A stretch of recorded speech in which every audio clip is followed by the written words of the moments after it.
누가복음 24장 1절서부터 12절.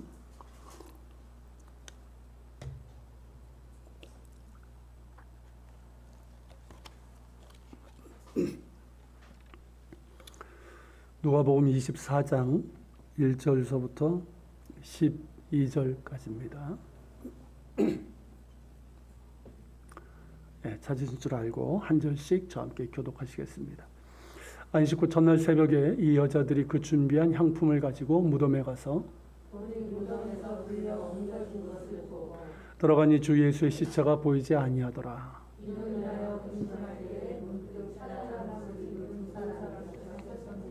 여자들이 두려워 얼굴을 땅에 대니 두 사람이 이르되 어찌하여 살아있는 자를 죽은 자 가운데서 찾느냐.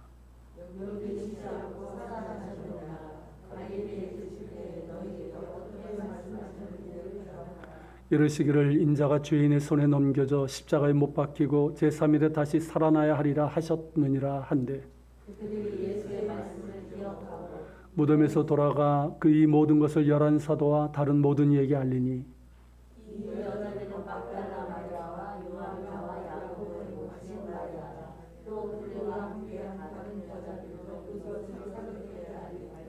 사도들은 그들의 말이 허탄한 듯이 들려 믿지 아니하나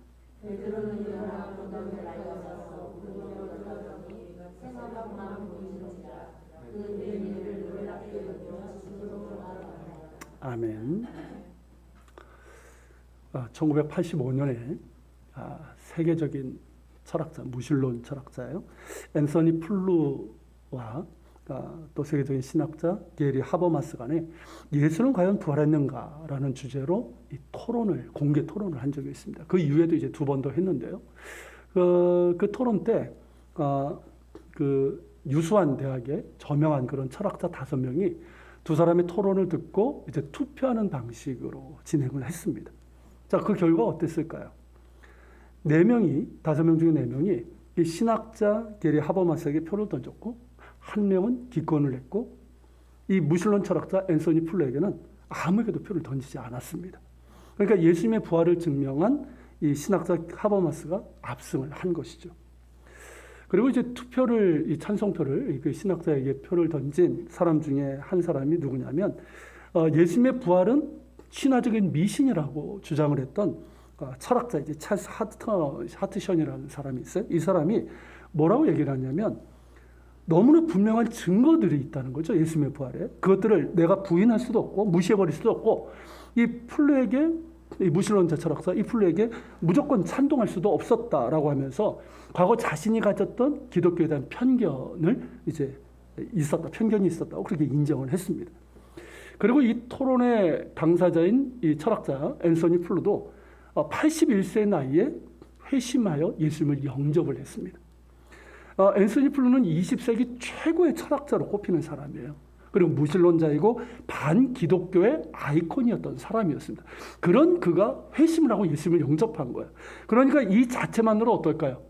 이게 이슈가 됐었어요. 이슈가 되고 뉴스 보도가 되고 그리고 많은 사람들이 분노를 했죠. 누구였을까요? 무신론자들. 여러분들이 아시는 이 리차드 도킨스 아시죠? 대표적인 반기독교적인 이 무신론 진화학자인데 이 사람도 이제 몹시 막 분노하면서 낙심을 했었죠. 그런데 앤서니 플루가 그가 이제 회심한 이유에 대해서 아주 간단하게 말했어요. 뭐라고 했냐면 나는 증거가 이끄는 대로 따라가라던 소크라테스의 법칙에 충실하게 살아왔다. 무슨 뜻이 이해가 되시죠? 그 법칙에 따라 가보니까 예수님에 대한 증거, 그 부활의 증거가 분명하고 확실하더라는 것이죠. 그것을 이제 발견하니까 어떻습니까? 이전에 자신이 가졌던 신념, 즉 무신론의 신념을 바꿀 수 있었고 그래서 예수님을 영접할 수 있었다는 것입니다. 우리나라 최고의 지성으로 꼽히는 이 이어령 교수의 경우도 그러합니다. 여러분 잘 아시죠? 이분이 이제 2007년에 이제 세례를 받았는데 이분이 이제 무신론자였고 또 문화부 장관까지 지냈던 분 아니잖아요. 그러니까 이분이 세례 받는 것 자체가 이게 뉴스가 되고 막 이슈가 됐었어요. 이어령 교수가 세례를 받을 때 그 자리에 함께했던 어느 목사님에게서 제가 들은 얘기인데 물었답니다. 왜 이제서야 믿게 되었습니까? 그때 그분이 만으로 75세였거든요. 거의 80이 다 된 나이에 예수님을 믿었단 말이에요. 세례를 받고. 그러니까 왜 이때 젊었을 때 좀 믿지. 왜냐하면 이분이 성경에 대해서 몰랐던 분이 아니에요. 우리나라의 지성 아닙니까? 성경에 대해서 잘 아는 분이에요. 그런데 믿어지지 않더라는 거예요. 특히 창조, 부활, 성령 이런 것들에 대해서는 도무지 믿어지지 않더라는 거죠. 그래서 성경은 신화적인 미신이라고 치부했고 무신론자의 길을 걸었고 그러면서 반기독교적인 글을 많이 썼던 분이에요. 그런 그가 회심의 세례를 받게 되었으니까 이슈가 되고 뉴스가 될 수밖에 없죠. 그런데 한간에는 그가 회심하게 된 이유가 아픈 딸에게 일어난 기적 때문이라는 말이 돌았어요. 이 미국에 사는데 이제 하와이에 이제 사는 딸인데 예전에 이제 갑상선 암에 걸렸다가 그 병이 낫고 또 그 아들 그러니까 손주죠. 그래서 이게 뭐죠? AHDH인가요? 그게 이제 걸리기도 했고 그리고 또 이제 딸에게 갑상선 실명의 위기가 찾아왔어요. 그러니까 딸의 전화를 받고 이어령 교수 이 부부가 급하게 하와이로 갔습니다. 그런데 그때 난생 처음으로 하나님 앞에 무릎을 꿇고 기도를 했답니다. 그러니까 딸이 교회를 가자고 끈 거예요. 하와이 원주민들이 예배드리는 작은 교회인데 거기에 이제 끌려가서 거기에서 자기도 모르게 땅에 엎드려가지고 기도를 드렸다는 거죠. 그렇게 기도했다고 합니다. 하나님이 만드신 이 아름다운 세상을 보는 기적을 딸 미나에게서 거둬가지 말라는 거예요.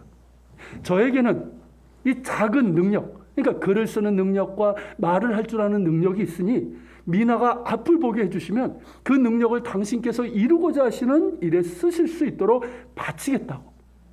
믿지도 않는 하나님에게, 자기가 믿지도 않는 하나님에게 그런 기도를 드렸다는 거예요. 그 후 딸의 눈이 기적적으로 나았습니다. 그리고 자신이 말한 약속을 지킨 셈이죠. 그런데 이어령 교수는 자신이 예수님을 영접하고 세례를 받게 된 것이 딸의 눈이 낫는 그런 기적을 보고 믿게 되었다는 말에 대해서 그것은 잘못된 오해라고 말했습니다. 그러면서 이렇게 말했어요. 내 자식의 병을 고쳐주면 믿고 안 고쳐주면 안 믿는 그런 하나님이 아니기 때문입니다. 눈이 고쳐졌다고 언젠가 안 죽습니까? 눈이 나았다고 암이 없어졌다고 해도 언젠가는 다 죽습니다. 진정한 기적은 예수님의 부활뿐이고 하나님을 믿어 영생을 얻는 것 외에는 기적은 없습니다. 이게 그분이 믿게 된 이유예요. 여러분 무신론 철학자 앤서니 플로도 그렇고 이어령 교수에서 보는 것처럼 본래 부활은 믿어지는 사건이 아니에요. 우리의 논리가 너무나도 어긋나잖아요. 어떻게 죽은 자가 살아납니까? 이건 자연 법칙에도 위배되는 거예요. 그러니까 이 부활은 본래 믿어지는 사건이 아니에요.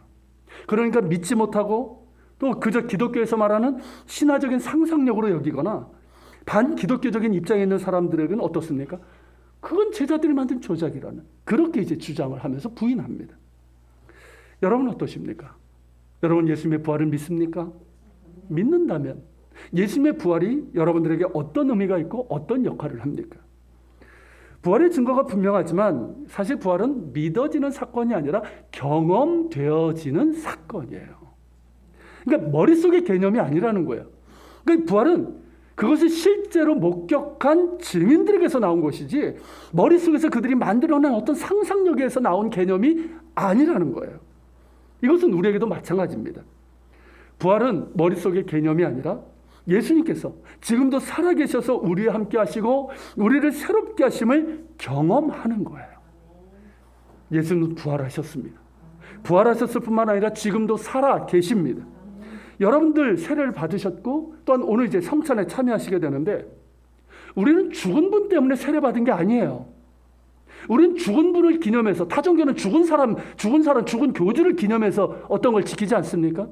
우린 죽은 분 때문에 성찬에 참여하는 게 아니란 말이죠. 죽음에서 살아나셨고 그런 믿는 자 가운데 살아서 역사하시는 예수님으로 인해서 우리가 세례를 받은 것이고 십자가에서 모든 것을 내어주셨으나 다시 사신 예수님을 기억하며 성찬에 참여하는 것입니다. 예수님께서 부활하셨습니다. 이 사실이 여러분들의 분명한 믿음이 될 뿐만 아니라 여러분의 삶에서 실제로 경험되는 사건, 즉 주님께서 지금도 살아계셔서 나와 함께 하시고 나를 새롭게 하시는 생생한 경험이 될 수 있기를 축복합니다. 일단 예수님의 부활이 사실임을 보여주는 증거들이 본문에서도 나옵니다. 본문 1절부터 보면 어떻습니까? 안식 후 첫날 새벽, 그러니까 일요일 새벽이죠. 자, 여자들이 이제 안식일이 곧바로 시작되기 때문에 예수님의 그 시신에 이렇게 염을 하는 걸 못했단 말이죠. 그 준비한 향품을 가지고 무덤에 갔습니다. 그런데 어떻습니까? 큰 돌이 막고 있어요. 이거는 장정 몇이라도 옮길 수 없는 거예요. 근데 그 돌이 무덤에서 굴려서 옆에 이제 있는 것을 옮겨진 것을 보고 이들이 깜짝 놀랍니다. 그래서 안에 들어가 보니까 예수님의 시신이 없는 거예요. 이로 인해서 여인들은 매우 당황을 하고 어찌할 줄을 몰랐습니다. 그런데 문득 찬란한 옷을 입은 두 사람이 곁에 서 있는 것을 깨달았습니다. 천사들입니다. 여자들은 두려워 엎드렸습니다. 그리고 찬란한 옷을 입은 두 사람이 하는 말을 들었습니다. 어찌하여 살아있는 자를 죽은 자 가운데서 찾느냐? 여기 계시지 않고 살아나셨느니라. 갈릴리에 계실 때 너희에게 어떻게 말씀하셨는지를 기억하라. 이르시기를 인자가 죄인의 손에 넘겨져 십자가에 못 박히고 제3일에 다시 살아나야 하리라 하셨느니라. 이 말씀을 듣고는 예수님께서 하셨던 말씀이 기억이 나는 거예요. 그러면서 무덤에서 돌아가 이 모든 것을 11사도와 다른 이들에게 알렸습니다. 그런데 사도들이 어떤 반응을 보입니까? 허탄한 듯. 무슨 뜻입니까? 어처구니 없다는 듯이 그렇게 들으면서 믿질 않았습니다. 그리고 베드로는 무언가 이상한 일이라고 생각을 하고 일어나 무덤으로 달려갔습니다. 그리고 안을 보니까 예수님이 없고 예수님은 시신을 쌌던 세마포만 보이는 겁니다. 빈 무덤이었던 거예요. 그 된 일을 보고 이상하게 여기며 집으로 돌아갔습니다. 여러분, 이상이 본문의 내용인데 여기서도 우리는 부활의 증거를 찾을 수가 있어요. 예수님의 부활을 부인하는 사람들은 부활이 실제로 일어난 사건이 아니라 나중에 제자들이 만들어낸 조작이라고 그렇게 주장을 합니다. 만일 그들의 말이 맞다면요, 이렇게 허술하고 엉터리 같은 조작은 없어요. 그렇지 않습니까? 이건 정말 어린아이가 만들어도 이렇게 안 만들 거예요. 여러분, 만일 예수님의 부활이 실제로 일어난 사건이 아니라 만들어진 조작이거나 음모라면 누가도 그렇고 다른 복음서도 사복음서 똑같아요. 여인들을 첫 번째 증인으로 내세우지 않았을 것입니다. 사복음서 모두 여인들을 이 부활의 첫 번째 증인으로 내세우고 있는데, 여러분, 당시 고대 세계에서는요, 여인들에게 어떤 권리가 있었습니까? 지금은 그렇지만 예전에는요, 여성에게는 권리라는 게 없었어요. 그러다 보니까 어떤 법정에서 어떤 증인으로서의 어떤 능력, 신뢰할 만한 증인으로 인정받지 못했어요. 그러니까 여인들이 하는 말은 믿지 않았다는 뜻이에요. 만일 여러분 조작이고 이 음모가 성공하려면 여자들이 아니라 남자들이 먼저 예수님을 보았다고 꾸며야 되는 거예요. 그런데 여자들이 예수님의 부활의 첫 번째 목적자였고 남자들은 어떠합니까? 여러 사도들, 이 제자들 역시 부활을 믿지 않았다는 거예요. 여인들의 말을 듣고 어처구니 없는 일로 여기면서 믿지 않았다는 겁니다. 만일 조작이라면 이런 식으로 말하지 않습니다. 제자들이 먼저 보았고 그들이 믿었다, 이렇게 얘기를 해야죠. 아니면 신화적인 상상력을 동원해서 기록할 수도 있습니다. 여러분, 그런 거 아시잖아요. 예를 들면 이런 거예요. 우리가 판타지 영화에서 많이 보는 거. 새벽이 가까운 시각에 천사들이 무덤에 나타나 찬송을 부르며 기도하면서 예수님의 시신을 빙빙 돌았다. 그러자 불길이 하늘로부터 임하더니 무덤 가운데 임하고 죽었던 예수의 시체를 휘감으며 심장이 뛰기 시작했고 눈이 열리고 일어나 앉았다. 판타지 영화에서 보시는 거 아닙니까? 그런 소설에서.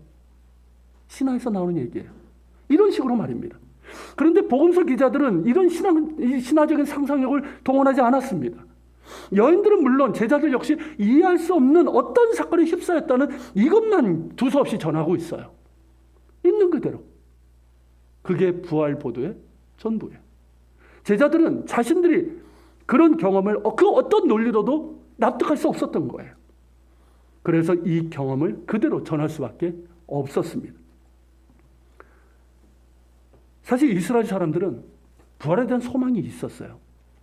그런데 그 부활은 언제냐면 마지막 때, 종말의 때 하나님께서 의인들에게 새로운 종류의 생명을 주실 것이라는 그런 소망이지, 그러니까 부활에 대한 소망은 뭡니까? 그들에게 있어서 마지막 때의 소망이지 그 중간에 어느 한 사람이 죽은 자 가운데서 다시 살아난다? 그것도 영원한 부활이다? 이거는 상상하지 못했던 일이에요. 예상하지 못했던 일이에요. 그러니 빈 무덤을 보았을 때 그토록 당황하며 어찌할 줄 몰랐던 것이고 천사들의 말이 있었음에도 제자들은 어처구니 없는 일로 여기면서 믿지 않았던 것입니다. 그러니까 부활에 대한 기록은 조금이라도 조작의 흔적이 없다는 거예요. 이건 여러분 세계적인 법학자까지도 이건 얘기를 한 거예요. 미국의 세계적인 법학자가 있어요. 아무리 봐도 이거는 조작일 수가 없다는 거예요. 있는 그대로의 사건이고 실제라는 것이죠.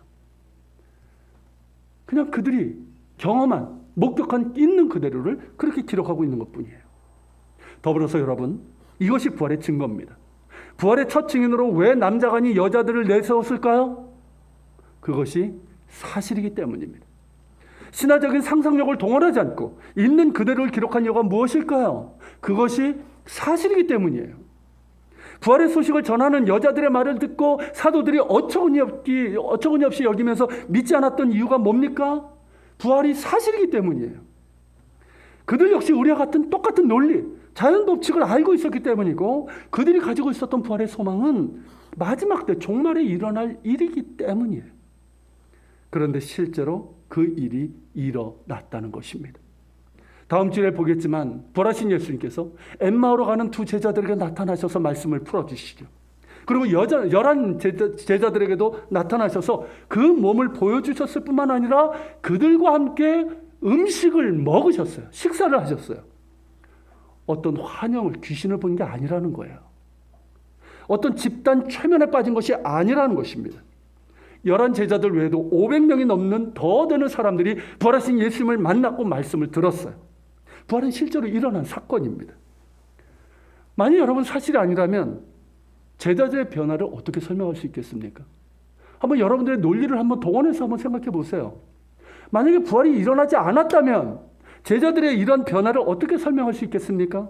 자, 사도행전과 서신서는 물론 유대와 로마의 그 당시 기록을 보면 이 제자들 그리고 성도들은 이 예수님의 부활을 목격했다고 하는 그들은 죽음을 무릅쓰고 예수님의 십자가 죽으심과 부활을 전했습니다. 이게 가능한 일일까요?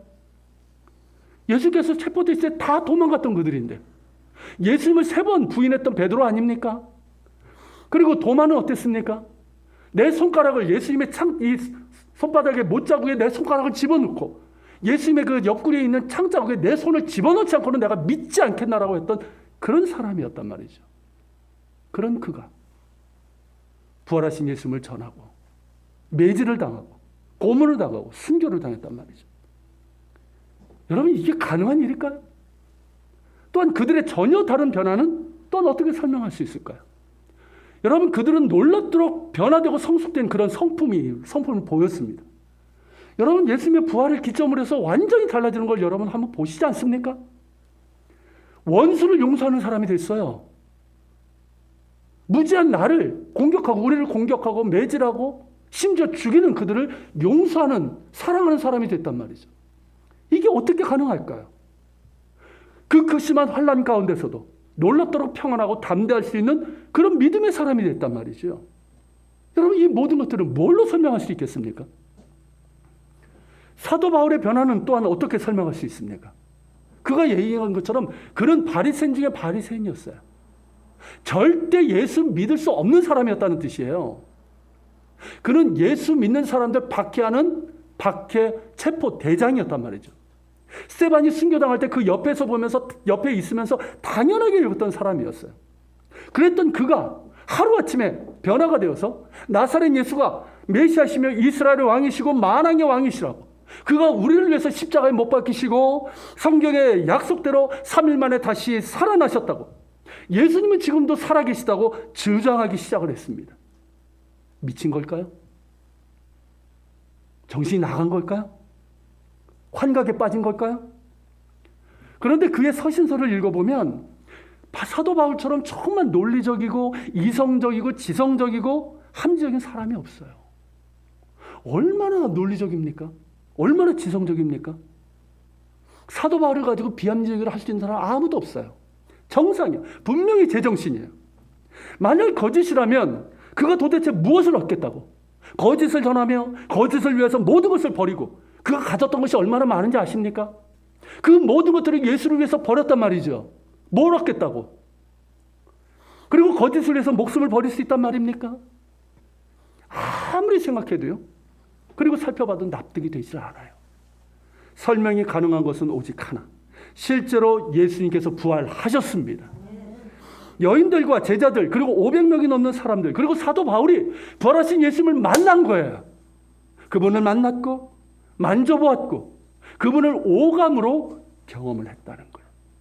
이것밖에는 설명할 수 있는 길이 없어요. 예수님은 부활하셨습니다. 예수님께서 십자가에서 숨을 거두시고 무덤에 장사한 지 사흘 만에 다시 살아나셨습니다. 이 일을 있는 그대로 기록한 것을 보면 부활은요, 그만큼 기대하지 않았던 일이었고 믿기 어려운 그런 일이었고 납득하기 힘든 일이었음을 뜻합니다. 그런데 여러분 아십니까? 그게 바로 복음이에요. 그게 바로 좋은 소식이에요. 여러분 복음을 굿뉴스라고 그러죠. 우리 인간에게 최고의 좋은 소식이라는 거예요. 여러분 근데 이 최고의 좋은 소식은요, 원래 기대하지 않았던 소식이었어요. 기대하지 않았던 일이에요. 믿기 어려운 일이었어요. 납득하기 어려운 일이었어요. 여러분 예수님의 부활은요, 어떤 의미인지 아십니까? 그 아들을 주시고 또한 죽음 가운데 살리신 여호와라고 하시는 이 하나님만이 정말 살아계시고 역사하시는 진짜 하나님이심을 보여주는 사건이에요. 십자가에 못 박히시고 다시 살아나신 예수님이 하나님의 아들이시고 만왕의 왕이시며 만유의 주인이심을 드러낸 사건이에요. 여러분 이 부활은요, 바로 그분 십자가에 못 박히시고 다시 하신 예수님을 통해서 죄로 인해서 죽을 수밖에 없는 우리가 구원받을 수 있는 길이 열렸음을 보여주는 사건입니다. 또한 악한 권세로 인해서 망가진 이 세상을 하나님이 그의 아들을 통해서 고치시고 바로잡으시고 그래서 하나님의 왕이 되시고 하나님의 사랑과 공의로 다스리시는 하나님의 나라, 그 하나님 나라가 이 땅에 임했음을, 시작되었음을 보여주는 사건이에요. 여러분 주기도문에서 뭐가 나옵니까? 주의 나라가 오게 하시고 아버지의 뜻이 하늘에서처럼 땅에서도 이루어지게 해서, 이거 기도라고 하셨죠. 여러분 그 사건이에요. 예수님의 부활은 하나님의 나라가 이 땅에 임하여 시작된 사건이고요, 하나님의 뜻이 하늘에서처럼 땅에서도 이루어진 사건입니다. 그리고 부활 승천하신 예수님께서 다시 오시는 그날에 하나님 나라가 온전히 완성될 것이고 우리는 그 하나님 나라에서 영원한 복락을 누리게 될 것임을 보여주는 사건이에요.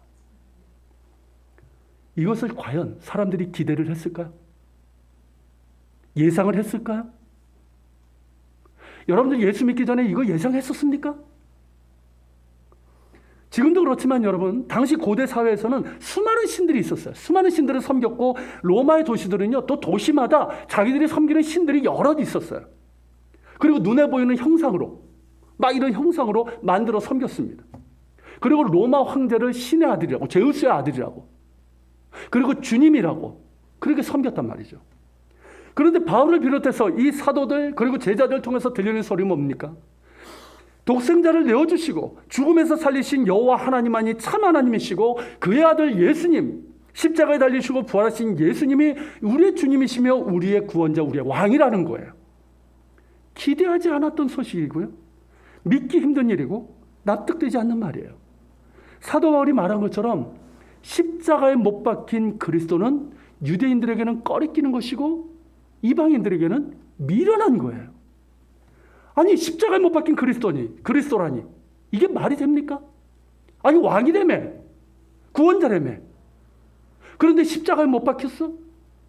유대인들에게는 꺼리끼는 것이고요, 이방인들에게는 미련한 거예요. 바보 같은 짓이에요. 그런 말로 들렸단 말이죠. 그런데 사도 바울은 이렇게 말합니다. 한번 읽어볼까요? 우리는 십자가에 못 박힌 그리스도를 전하니 유대인에게는 꺼리끼는 것이요 이방인에게는 미련한 것이로되 오직 부르심을 받은 자들에게는 유대인이나 헬라인이나 그리스도는 하나님의 능력이요 하나님의 지혜니라. 여러분 십자가에 못 박힌 그리스도는 분명히 사람들에게요. 뭐 유대인, 헬라인뿐만 아니에요. 지금도 똑같아요. 꺼리끼는 것이고 미련한 것이에요. 납득이 되지 않는 것이에요. 그런데 부르심을 입은 자들에게는 그가 누구든 간에 그리스도는 하나님의 능력이요, 하나님의 지혜라는 겁니다. 무슨 뜻일까요? 이게 무슨 뜻일까요, 도대체? 부르심을 입은 자들에게는 그리스도는 하나님의 능력이고 하나님의 지혜라. 이게 무슨 뜻일까요? 아십니까, 여러분? 십자가에 못 박히시고 부활하신 그리스도의 복음을 전할 때, 그 복음을 들을 때 놀라운 일이 일어난다는 것이에요. 십자가에 못 박히시고 부활하신 예수 그리스도를 마음으로 믿어 영접하는 자에게 무언가 놀라운 일이 일어난다는 것이에요. 제자들과 수많은 성도들이 경험을 했습니다. 사도 바울도 경험했던 일이고요. 그가 복음을 전할 때, 그리고 그 복음을 받아들이는 사람들마다 일어나는 놀라운 변화가 있다는 것이에요. 그 복음을 들을 때 무언가가 내 마음을 움직입니다. 무언가가 내 마음에 들어오는 것 같아요. 내 마음이 무언가에 끌리는 것 같습니다. 무언가 강한 능력이 나를 이끄는 것 같고 사로잡는 것 같습니다. 무언가 따뜻한 느낌이, 기운이 느껴집니다. 내가 사랑받고 있다는 느낌이에요. 하나님이 나를 정말 사랑하시는 것 같습니다. 당신의 아들을 주시기까지 나를 사랑하시는 것이 맞는 것 같습니다. 십자가에 못 박히신 예수님이 나를 사랑하셔서 죽으신 것이 맞는 것 같습니다. 그 사랑이 내 마음에 들어오는 것 같습니다. 그 사랑에 내 가슴이 뜨거워집니다. 그런데 그 사랑이 느껴질수록 왜 이다지 내가 더럽게 느껴지는지, 왜 이렇게 내가 죄악되고 추하게 느껴지는지 모르겠습니다. 나도 모르게 눈물이 납니다. 나도 모르게 주님, 제가 죄인입니다. 저를 용서해 주십시오라는 그런 말이 나옵니다. 이렇게 숨김없이 정직하게 내 죄를 회개한 적이 없어요. 그런데 어찌된 까닭인지 나 같은 죄인을 사랑하시는, 내가 그렇게 죄를 고백할수록, 나는 이렇게 죄인이고 추하다고 고백할수록 어찌된 까닭인지 그런 나를 사랑하시는 하나님의 마음이 더 강하게 느껴집니다. 그래서 더 눈물이 납니다. 어떤 분들은 이때 꺼이꺼이 통곡하기도 합니다. 어떤 분들은 자신의 죄를 느낄 수가 없어서, 도저히 견딜 수가 없어서 떼굴떼굴 구르기도 합니다. 어떤 분들은 이때 병고침을 받기도 하고, 어떤 분들은 성령의 능력을 강하게 체험하기도 합니다. 무엇보다 하나님의 사랑이 내 마음에 채워집니다.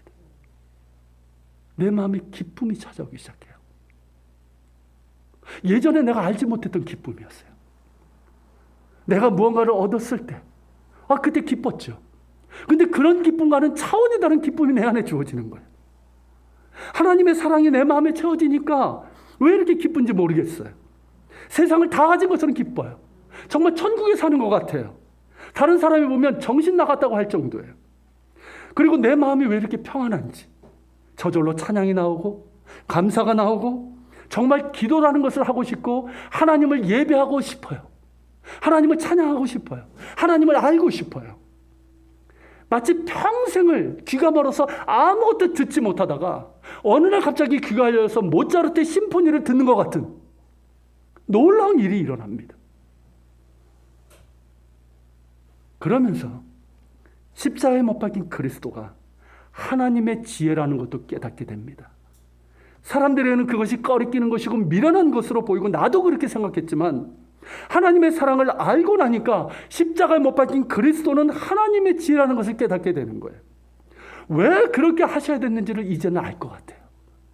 그 방법밖에 없다는 것을 이제 깨닫게 되었어요. 죄 없으신 하나님의 아들이 나를 사랑하셔서 나를 대신해서 십자가에 못 박히시고 부활하심으로 내가 죄 용서받고 구원받았으니까 여러분, 이게 하나님의 지혜가 아니면 뭐겠습니까? 과연 부르심을 받은 자들에게는 그리스도는 하나님의 능력이고 하나님의 지혜입니다. 불가항력적인 은혜이고 기대하지 않았고 생각하지 못했던 은혜입니다. 하나님이 나를 이렇게 사랑하실 거라고 여러분 기대를 했었습니까? 저도 몰랐어요. 저는 어려서부터 교회를 다녔지만 예수님을 정말 내 마음에 영접하고 예수님을 만나기 전까지는 저 이거 잘 몰랐어요. 하나님이 나를 이토록 사랑하실 거라고 우리는 기대하지 않았어요. 내가 죄인이며 그런 나를 위해서 하나님의 아들이 십자가에 못 박히고 부활하셨다는 것 우리가 생각해 본 적이 있습니까? 없었습니다. 그런 기대도 그런 생각도 해본 적이 없었습니다. 그래서 처음엔 믿을 수가 없었던 거예요. 믿어지지 않았어요. 이해가 되지 않았어요. 왜 내가 죄인입니까? 물론 잘못한 건 있죠. 내가 왜 죽을 죄인입니까? 왜 나를 사랑합니까? 내가 사랑해달라고 그랬어요? 왜 나를 위해서 죽어달라고 내가 했습니까? 그런데 하나님의 사랑을 알고 나니까 나를 사랑하시는 하나님의 사랑이 너무나도 크고 그 은혜가 너무나도 커서 눈물이 나오고 감사 찬양이 나오는 거예요. 그리고 이제는 달라지고 싶습니다. 아니, 달라졌습니다. 십자가에 못 박히시고 부활하신 예수님을 나의 주님으로 영접하고 나니까 내가 새로워졌음을 깨닫게 됩니다. 나는 이미 새 사람이 되었어요. 할렐루야. 과거에 죄악된 삶을 살았던 옛사람의 나는 그리스도와 함께 십자가에 못 박혔고 이제 나는 그리스도와 함께 살아났음을 깨닫게 됩니다.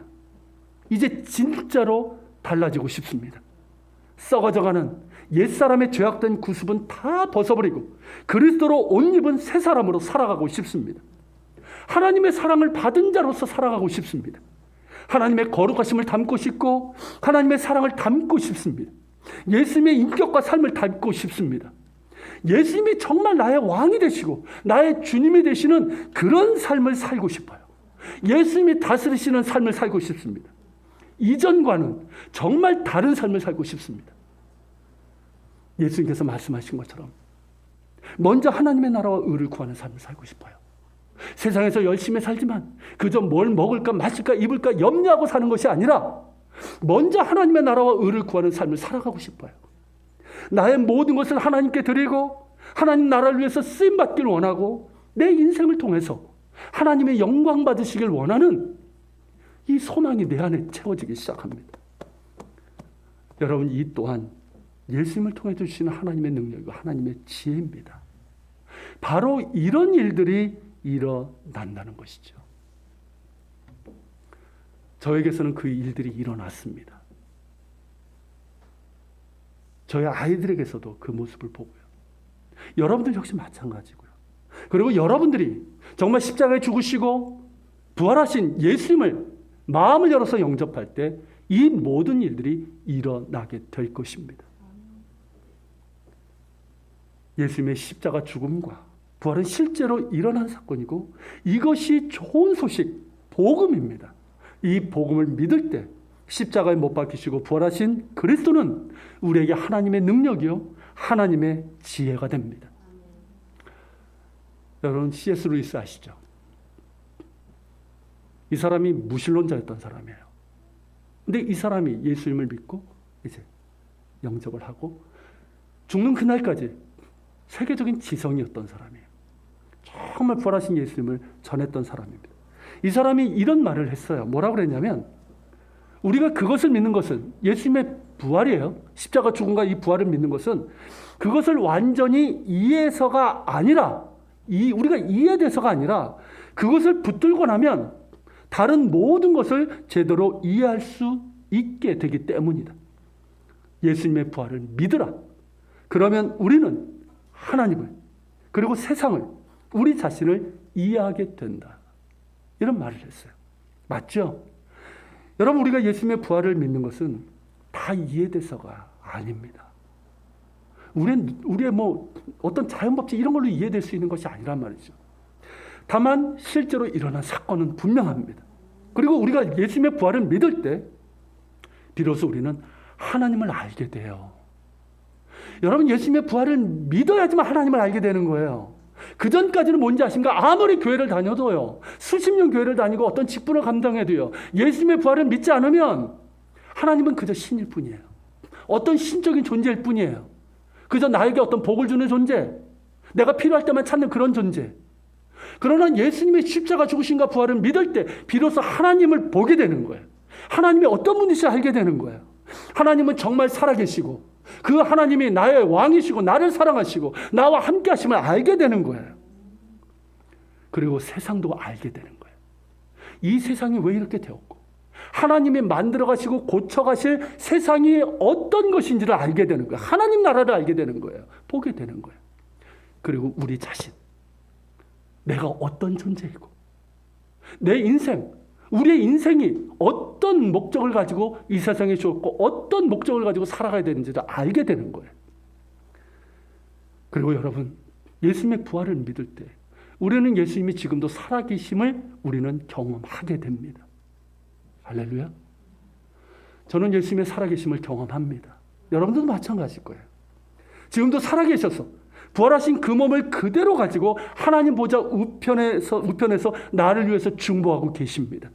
성령님을 통해서 나와 함께 하십니다. 그리고 세상 끝날까지 함께 하심도 우리는 알게 됩니다.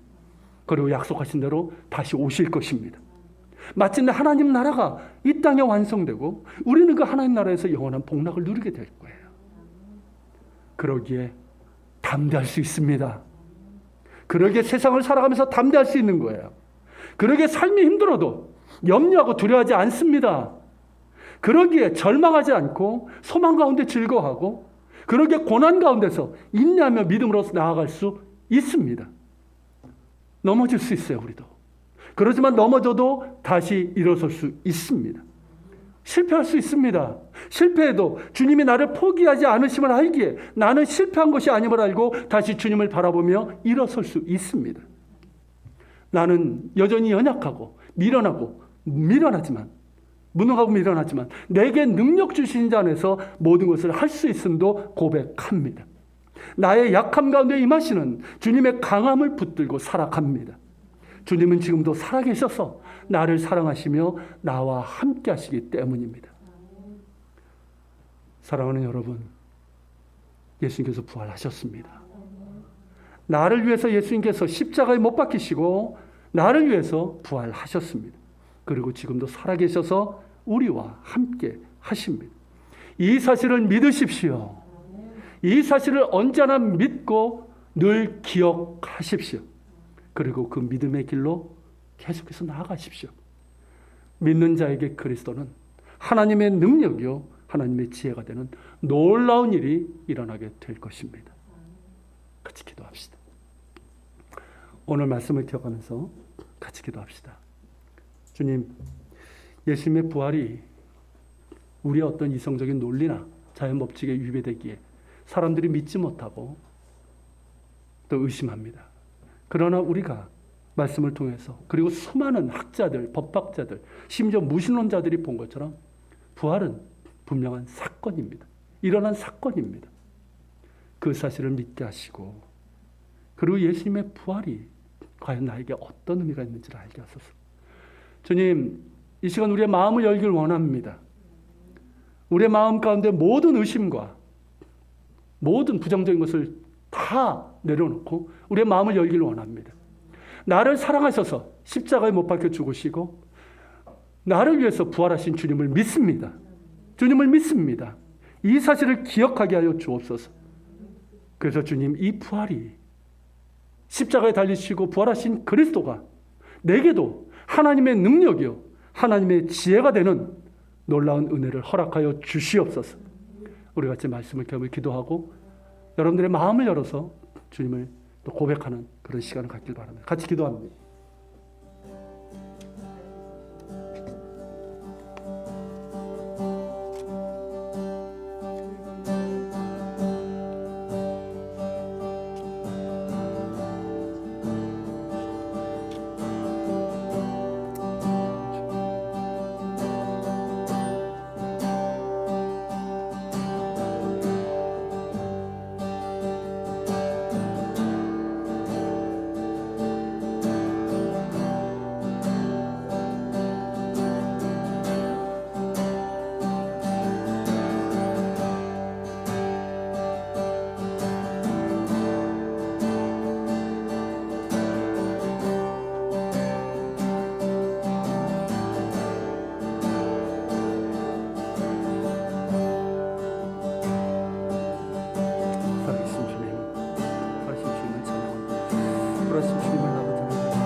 사망 권세를 이기시고 부활 승리하신 주님을 찬양합니다.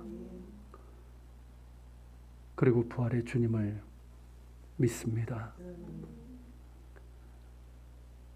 아직도 의심하고 믿지 못하는 이들이 있다면 그 마음을 열어 부활하신 주님을 믿게 하소서.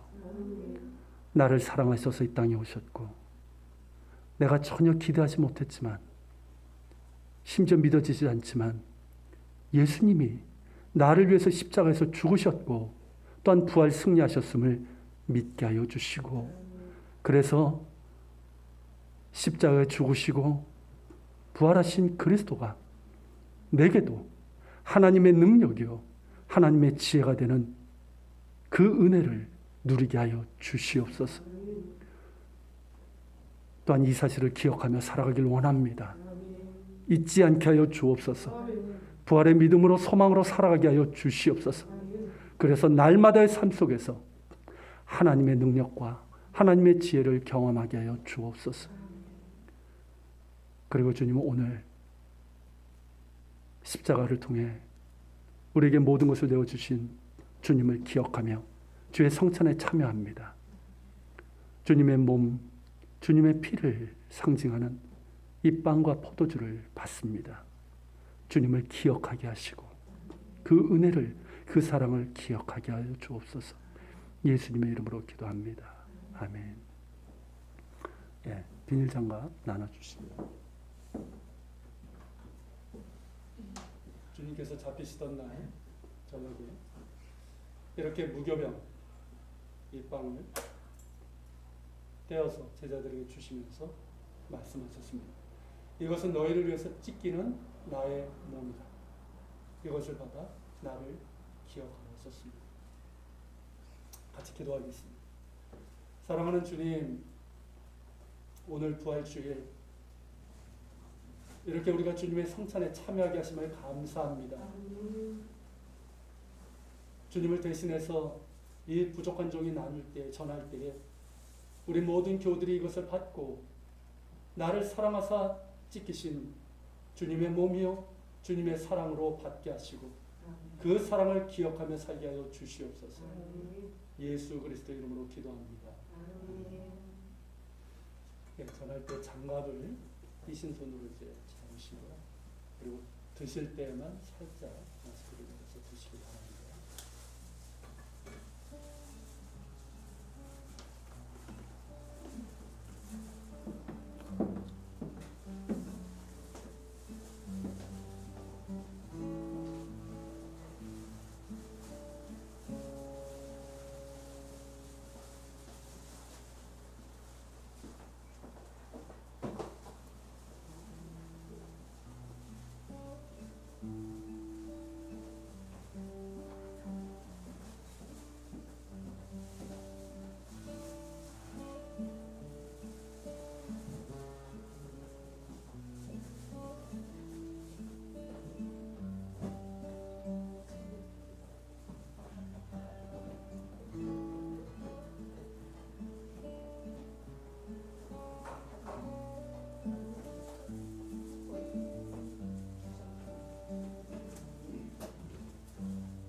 이어서 예수님께서는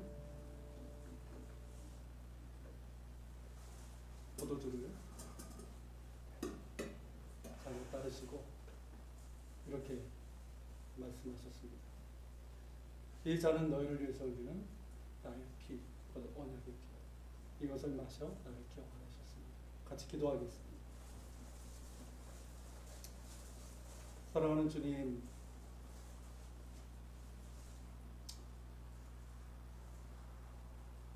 부족한 종이 주님을 대신해서 이 잔을 전합니다. 이것을 받는 자들 그들 가운데 함께하여 주시고, 또한 이 잔을 받을 때 주님 말씀처럼 나를 향하신 주님의 영원한 언약으로 받게 하여 주옵소서. 예수 그리스도 이름으로 기도합니다.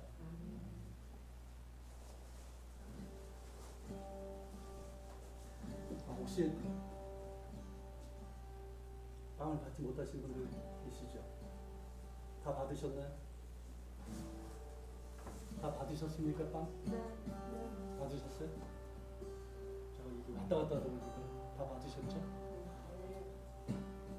유사님 받으셨어요?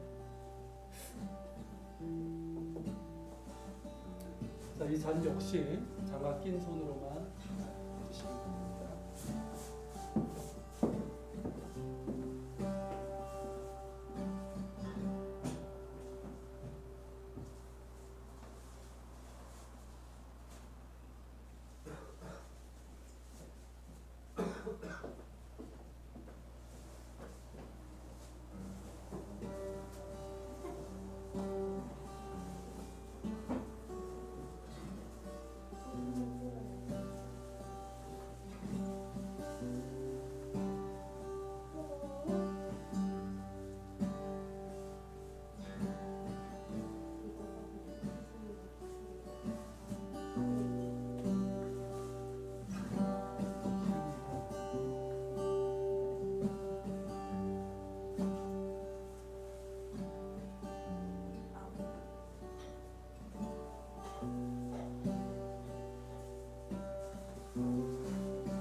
예, 주의 성찬을 함께 나눌 수 있어 감사하고 여러분들을 축복합니다. 예, 그리고 특별히 오늘 너무나 오래간만에 우리 반가운 우리 조윤행, 전경이 우리 커플을 이렇게 볼 수 있고 함께 예배드릴 수 있어서 너무 좋습니다. 위해서 많이 기도해 주시고요. 자, 우리 자리에서 일어나서 마지막으로 찬양 드리고 제가 기도하고 마치겠습니다. 살아계신 주님 같이 찬양하겠습니다. 주 하나님 독생자 예수 날 위하여 오시었네. 참 모든 죄 다 사시고 죽음에서 부활하신 나의 구세주 살아계신 주 나의 참된 소망 걱정 근심 전혀 없네.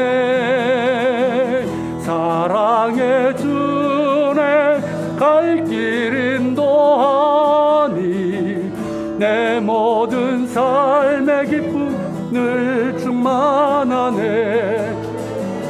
주 안에서 거듭난 생명 도우시는 주의 사랑 참 기쁨과 확신 가지고 예수님의 도우심을 믿으며 살리. 살아계신 주 나의 참된 소망 걱정 근심 전혀 없네. 사랑해 주네 갈 길 인도하니 내 모든 삶의 기쁨 늘 충만하네. 그 언제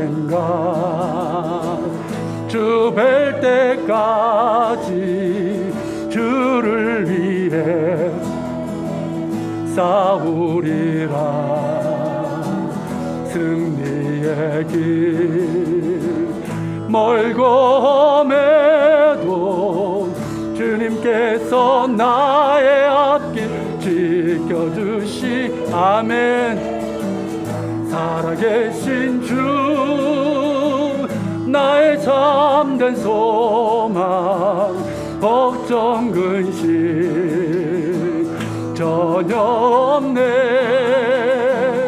사랑의 주네 갈 길 인도하니 내 모든 삶의 기쁨 늘 충만. 살아계신 주님 살아계신 주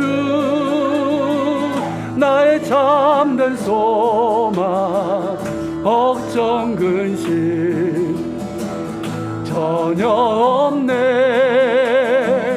사랑의 주네 갈 길 인도하니 내 모든 삶의 기쁨 늘 충만하네. 아멘. 주님을 찬양합니다. 살아계신 주님, 주님을 찬양합니다. 이 부활의 기쁨, 이 부활의 은혜, 그리고 부르심을 입은 자들에게는 그리스도는 하나님의 능력의 지혜라 하시는 이 은혜 주심에 감사하고 이 은혜를 누리게 하시고 더욱 이 은혜로 살아가게 하여 주시옵소서. 오늘 주님 앞에 예물을 드립니다. 주일에 예물을 드리고 11조도 드리고 감사 예물도 드리고 특별히 부활에 감사를 담아 예물을 드렸습니다. 주님 기쁘게 받으시고 흠양하여 주시고 이를 드린 이들을 주의 크신 은혜로 붙잡아 주옵소서. 이제는 부활이여 생명 되시는 우리 주 예수 그리스도의 은혜와 그 아들을 주시기까지 우리를 사랑하시는 아버지 하나님의 그 큰 사랑과 이 사실을 깨닫고 믿게 하시는 성령님의 감화감동 교통 역사심이 십자가에 죽고 못 박히시고 부활하신 그리스도는 하나님의 능력이 하나님의 지혜이심을 날마다 경험하며 승리하며 살아가길 원하는 우리 모든 지체들 머리 위에 이들의 삶의 자리 위에 우리 예안교회와 이 땅에 있는 교회들 조국 대한민국과 북한 땅 이스라엘 땅에 세계 곳곳에서 복음을 전하는 선교사들과 박해적에 있는 그리스도인들 머리 위에 함께 하시기를 간절히